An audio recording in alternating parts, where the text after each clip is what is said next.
جنت ہے۔ تو جہاد میں جا کر جنت کو تلاش کرنا چاہتا ہے، پیغمبر تجھے سنا رہا ہے ماں کے قدموں کے پاس جنت ہے، جا ماں کی خدمت کر اور جنت کا مستحق بن جا۔ حضرت معاویہ بن جاہمہ کہتے ہیں میرے والد حضرت جاہمہ رضی اللہ تعالیٰ عنہ حضور کی خدمت میں آئے اور آ کر کہتے ہیں کہ یا رسول اللہ آپ کے ہاتھ پر جہاد کی اور ہجرت کی بیعت کرنا چاہتا ہوں۔ پاک پیغمبر نے فرمایا والدین میں سے کوئی زندہ ہے؟ اس نے کہا یا رسول اللہ دونوں زندہ ہیں۔ پاک پیغمبر نے فرمایا جا ماں کی خدمت کر، باپ کی خدمت کر، باپ کی خدمت جنت کا دروازہ ہے اور ماں کی خدمت جنت ہے۔ سرکار دو عالم صلی اللہ علیہ وسلم نے ماں کا مقام بتایا ہے۔ ایک آدمی آیا اور آ کر کہنے لگا یا رسول اللہ بڑا گناہ گار ہوں، حضور نے ارشاد فرمایا کہ اللہ سے معافی مانگ۔ اس نے کہا یا رسول اللہ میرا گناہ اتنا بڑا ہے کہ اللہ بھی مجھے معاف نہیں کر سکتا۔ حضور نے ارشاد فرمایا کیا پھر تیری ماں زندہ ہے؟ اس نے کہا یا رسول اللہ ماں زندہ ہے۔ فرمایا پھر اس کے پاس جا اس کو کہے اے میری ماں میرے لیے دعا کر، ماں تیرے لیے جب دعا کرے گی اللہ تیرا بڑے سے بڑا گناہ بھی معاف کر دے گا۔ تو ماں کی دعا سے بڑے سے بڑا گناہ بھی رب معاف کر دیتا ہے۔ یہ تو ارشادات نبوی ہے، ذرا اسماء نبوی بھی دیکھیں۔ حضور صلی اللہ علیہ وسلم کی والدہ والدہ حضور جب 6 سال کی عمر کے ہوئے تو مقام ابوا پر فوت ہو گئی۔ جب حضور صلی اللہ علیہ وسلم اپنے والدہ کے ساتھ اپنے نانا کے گھر جا رہے تھے، راستے میں ماں کی وفات ہو گئی اور ماں کے اپنے ہاتھوں سے قبر بنائی، ابوا کے مقام پہ ماں کو دفن کر دیا۔ جب ماں کو دفن کیا حضرت ام ایمن کہتی ہے سرکار دو عالم صلی اللہ علیہ وسلم اپنی والدہ کی کمر سے چپٹ کر رو رہے تھے اور کہہ رہے تھے ماں باپ تو پہلے دنیا سے چلا گیا، اب ماں کو ایک واحد سہارا تھی، تو بھی دنیا سے چلی گئی ہے۔ میرے پاک پیغمبر ارشاد فرماتے ہیں اگر میں عشاء کے بعد 2 رکعت نماز کی نیت باندھ چکا ہوتا اور ادھر سے میری ماں کمرے سے مجھے بلاتی یا محمد یا محمد، میری ماں مجھے بلاتی، میں نماز کو توڑ دیتا، ماں کی خدمت میں آ کر کہتا لبیک میری ماں، میری ماں کو کیا کہنا چاہتی ہے، تیرا حکم کیا ہے؟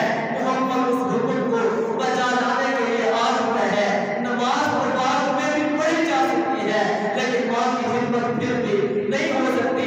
پاک پیغمبر ارشاد فرماتے ہیں میں نماز توڑ کر ماں کو جواب دیتا، ماں نے تیری خدمت کے لیے حاضر۔ ام ایمن جو حضور کی خدمت کرنے والی تھی، آپ کو اپنی ماں کہہ کر پکارا کرتے تھے میری ماں میری ماں میری ماں، حالانکہ نہ جنا ہے نہ دودھ پلایا بس خدمت کی ہے۔ حضور انہیں بھی ماں ماں کہہ کر پکارا کرتے تھے۔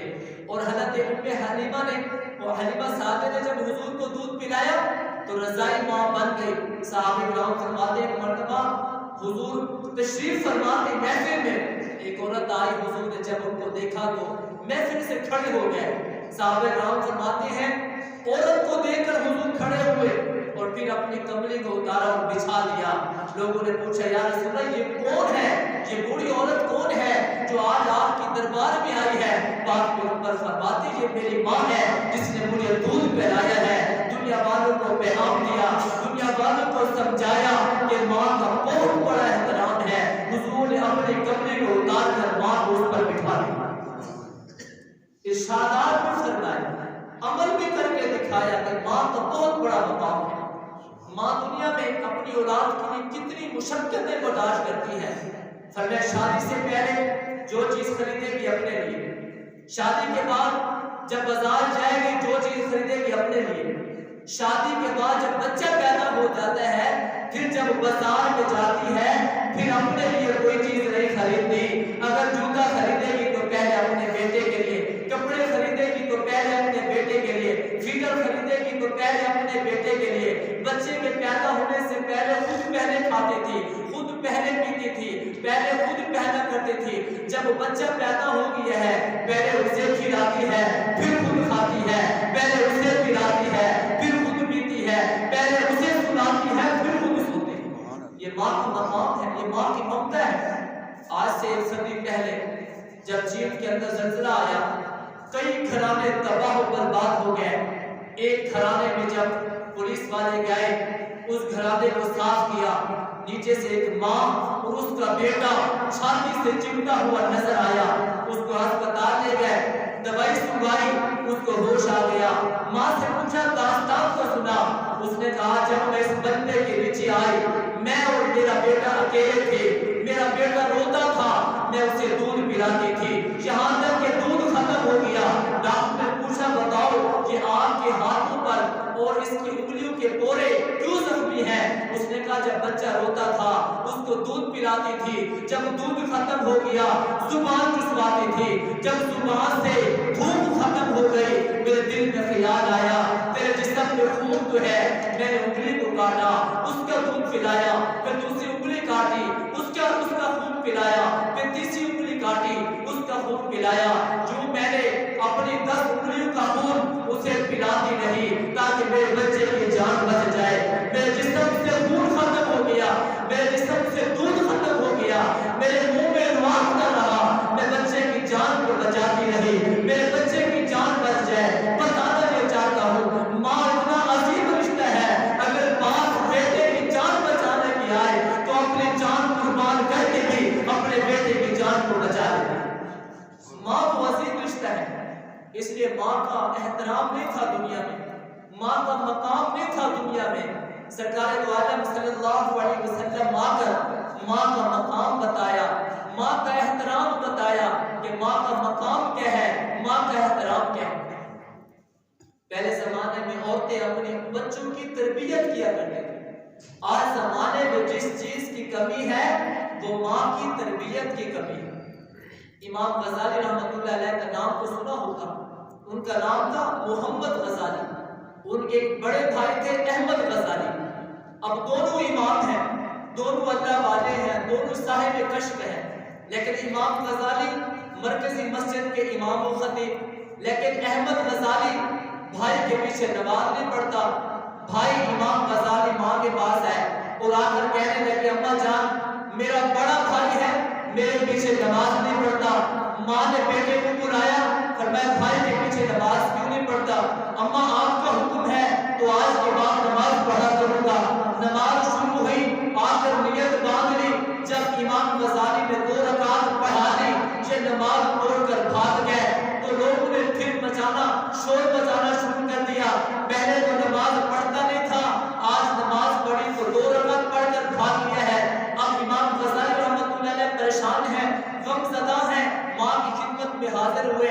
اما کیا بتاؤں, پہلے تو یہ نماز پڑھتا نہیں تھا میرے پیچھے, لیکن آج جب نماز پڑھی ہے 2 رکعت پڑھ کر یہ نماز توڑ کر چلا گیا ہے. ماں نے احمد غزالی کو بلایا, کہا بیٹا کیا بات ہے, پہلے نماز پیچھے پڑھتا نہیں تھا, آج نماز پڑھی ہے تو 2 رکعت پڑھ کر نماز کو توڑ دیا ہے. ماں سے بیٹے نے کہا اما تیرا حکم تھا نماز پڑھ, میں نماز پڑھنے کے لیے گیا, 2 رکعت تک اس کی توجہ اللہ کی طرف تھی, 2 رکعت کے بعد اس کی توجہ اللہ کی طرف نہ تھی تو پھر میں نماز توڑ کر بھاگ آیا. اس نماز کا کیا فائدہ جس کی توجہ اللہ کی طرف نہ ہو. اب ماں نے چھوٹے بیٹے امام محمد غزالی کو بلایا, فرمایا بات اسی طرح ہے, فرمایا اما جان بالکل اسی طرح ہے. 2 رکعت جب میں نے پڑھائی توجہ اللہ کی طرف تھی, جب 2 رکعت پڑھانے لگا نماز سے پہلے طہارت کا مسئلہ سوچ رہا تھا, نماز کے دوران وہ مسئلہ میرے ذہن میں آ گیا, میں اس میں سوچتا رہا, غور و فکر کرتا رہا, اس وجہ سے میرا ذہن ادھر سے توجہ سے ہٹ کر ادھر مسائل کی طرف چلا گیا. اب ماں نے کہا ہے تو دونوں میرے بیٹے, نہ وہ کام کیا ہے نہ یہ کام کیا ہے, اس کی بھی تربیت نہیں ہے, اس کی بھی تربیت نہیں ہے. اب دونوں بیٹے کہنے لگے ہم صاحب علم ہیں, کمال والے ہیں, دانش والے ہیں, امام و خطیب ہیں, اور آپ ہمیں کہتی ہیں ہمیں اس کا کوئی فائدہ نہیں ہے. کرنے کیسے فائدہ ہو, بڑا بھائی جب نماز پڑھنے کے لیے چھوٹے کے پیچھے کھڑا ہوتا ہے تو وہ اس کے دل کی طرف دیکھتا ہے, اور جب دوسرا نماز پڑھانے کے لیے کھڑا ہوتا ہے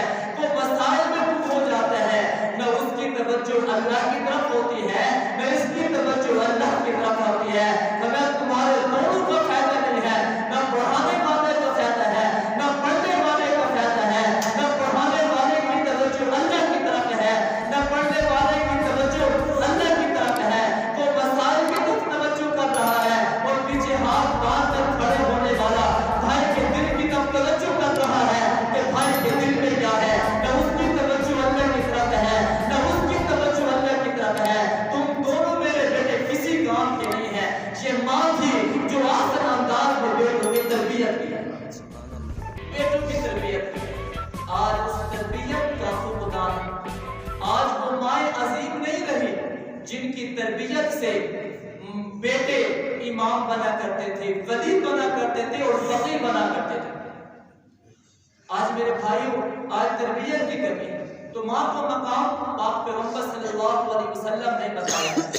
آپ نے نام تو سنا ہوگا، قطب الدین بختیار کاکی رحمت اللہ علیہ، اس کے بارے میں علماء نے لکھا ہے جب یہ پیدا ہوئے تو ماں اور باپ نے دونوں نے عزم کیا ہم اپنے بچے کی تربیت کریں گے، تربیت اس بات پر کریں گے سب کچھ اللہ سے ہوتا ہے، اللہ کے غیر سے کچھ نہیں ہوتا۔ ماں نے اپنے بیٹے کی تربیت کرنا شروع کر دی، ہر بات پر کہتی تھی بیٹا سب کچھ اللہ سے ہوتا ہے، سب کچھ اللہ دیتا ہے، اللہ کے غیر سے کچھ نہیں ہوتا۔ بیٹا یہ بات سنتا تھا اور سمجھتا تھا۔ جب اس کی پڑھائی کے دن آ گئے، ماں اس کو مدرسے میں چھوڑ کر آئی ہے، اب بیٹا جب گھر میں داخل ہوا ماں بیٹے کو کہتی ہے بیٹا تو نے روٹی کھائی ہے، یہ روٹی دینے والا اللہ ہے، جب تجھے روٹی کی ضرورت پڑے تو مصلا بچھا لیا کر، اللہ سے روٹی کو مانگا کر، اللہ تجھے روٹی دے گا۔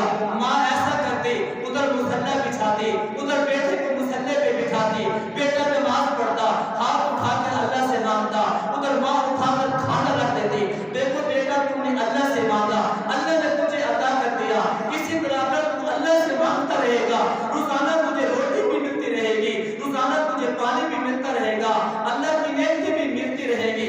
باپ بیٹا مدرسے سے واپس آتا، مصلا بچھاتا، نماز پڑھتا، دونوں ہاتھ اٹھا کر اللہ سے مانگتا، کھانا بھی جاتا۔